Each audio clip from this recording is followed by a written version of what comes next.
Hello, music fans. You're watching Death by Unicorn, where we talk about metal, rock, and prog music. And this is What's New 2024.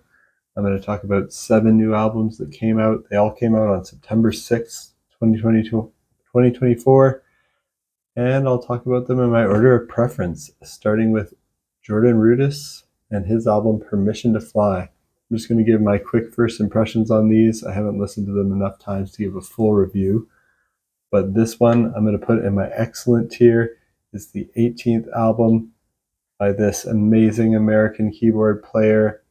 It's progressive rock. Of course, Jordan Rudess is well known for his work with Dream Theater, as well as the supergroup Liquid Tension Experiment. My favorite solo album he's done is 2019's Wired for Madness. This one, Permission to Fly, is similar to Wired for Madness, but he's enlisted the help of a great vocalist, that Joe Payne, and a great drummer, Darby Todd. The first single he released ahead of the album, The Alchemist, is a great song. The second single, Shadow of the Moon, was a nice, softer song. Overall, the album features great keyboard playing as expected from Jordan Rudess, cool progressive compositions, but also some softer ballads. Great vocals from that Joe Payne. And even though the vocals on this album are probably the best out of any Jordan Rudess album yet, I still kind of prefer the composition style he had on 2019's Wired for Madness. So far, this is my second favorite solo album that Jordan Rudess has ever done.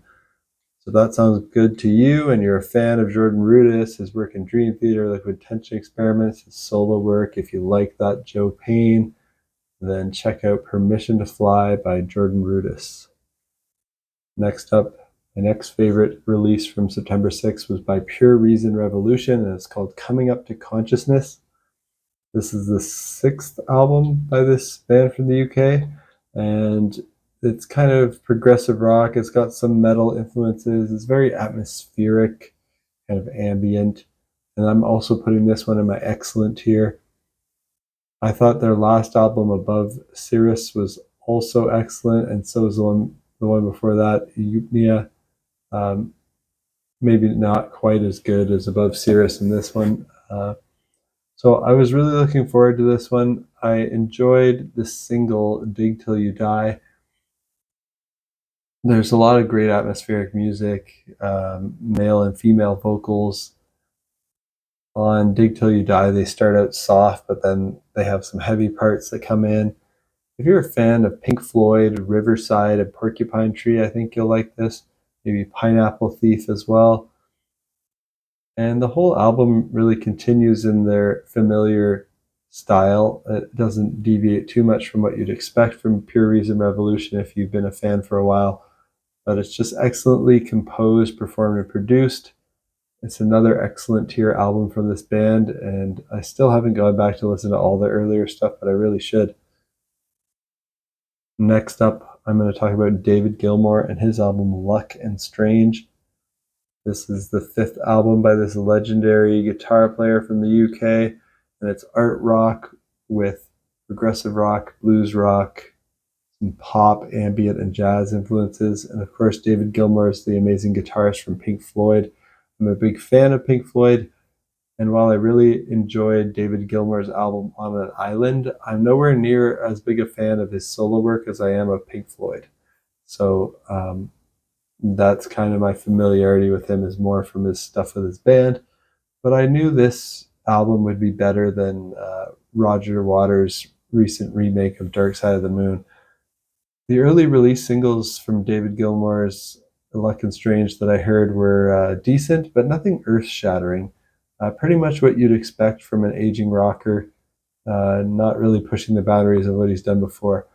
However, when I listened to the whole album, I was pleasantly surprised. He's still got it. He's still with it. His singing voice is amazing, especially given his age. His guitar playing is still great. When he solos, he really makes the guitar sing. And best of all, the songs are actually pretty solid. It's not really my main style of music, as it's not really that progressive, but it's just this nice bluesy arts rock for the most part. I don't think it's as good as like an album like The Division Bell by Pink Floyd, for example, but I do think it might actually be better than Momentary Lapse of Reason by Pink Floyd.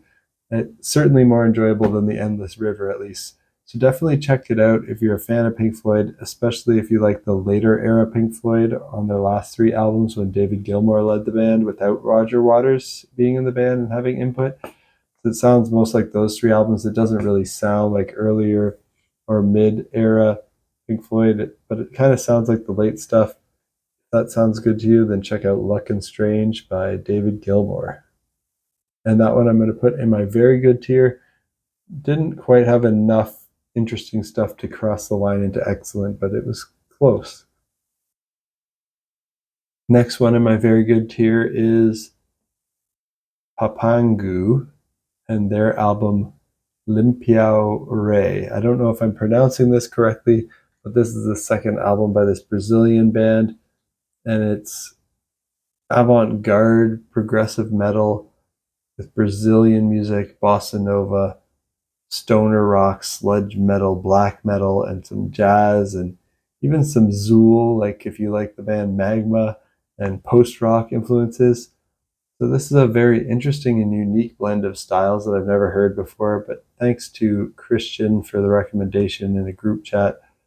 So I checked out this album by Papangu, and if you're a fan of avant-garde metal stuff like Sleepy Time Gorilla Museum and Diablo Swing Orchestra, and you want to hear something like that, but more extreme but also with more of a Brazilian influence while still being intense and extreme metal, definitely check this out. Also, if you're a fan of bands who like when black metal combines with other styles, like the band Zeal and Ardor, they combine black metal with soul and other genres. If you like Zeal and Ardor and other bands like that, then definitely check this out. That's Papangu and Lampião. And actually, all the albums, the last three albums I'm going to talk about, are also all in my very good tier. It was a pretty solid day for releases. So I want to talk about that's the name of the band. Kind of a funny name, not really good for Googling anymore because it's just the word the twice. And their album Ensoulment, and this is the 7th album by this band from the UK, and it's art rock with new wave, pop, post-punk, alternative rock, and prog rock influences. And I don't know too much about the band but back when I was in high school, I was in a band called Lanky. We used to play a cover of their song Slow Motion Replay, and I like that song. Our cover of that might actually still be up on YouTube. I wouldn't be surprised if you want to see a younger me playing it. It might still be up there. I listened to the single Cognitive Dissident, and I enjoyed that. So I put this album by the on my list of albums to check out, and I was pleasantly surprised by how much I enjoyed this album. The songs are straightforward but well composed, well performed, and they seem to have interesting lyrics too, though I'm not much of a lyrics expert. The vocals from Matt Johnson are low-pitched, which you don't hear that much in rock music, and I enjoyed the sound of them. They remind me actually of my friend Nick Burnett, who's also a musician and was the lead singer of my high school band, Lanky, when we did that cover of Slow Motion Replay. So Nick, if you're watching this and haven't already heard this album, definitely check it out. I think you'll like it. These songs would be a great fit for your voice. So if you like deeper vocals, definitely check this one out. Matt Johnson's vocals on this will probably work for you if you like the deeper rock voice, maybe also reminiscent of like Jeff Martin from the Tea Party. Check this out. Next, I want to mention an instrumental album by God is an Astronaut, and it's called Embers. This is the 11th album by this Irish band, and it's instrumental post-rock with some metal influences in there as well. And this one, I heard the single Embers, and I enjoyed that, the atmospheric instrumental beauty of it. That's what made me add it to my list of albums to listen to. Definitely check this out if you're a fan of the album from earlier this year by Sleep Makes Waves called It's Here, But I Have No Names for It. That's the closest thing to this that comes to mind for me. But also if you're a fan of Sigur Rós, Explosions in the Sky, Godspeed You Black Emperor, but want the odd, darker, and more metal sounding bits reminiscent of Cult of Luna, but not nearly as harsh as Cult of Luna. It's all pretty accessible, easy to listen to, and kind of beautiful, but it's got a little like more darkness, metal tinge than your typical post rock. And lastly, I'm going to mention Future Palace and their album Distortion, the third album by this German band. It's another one in my very good tier, and this is alternative metal with post-hardcore, metalcore, and pop rock influences.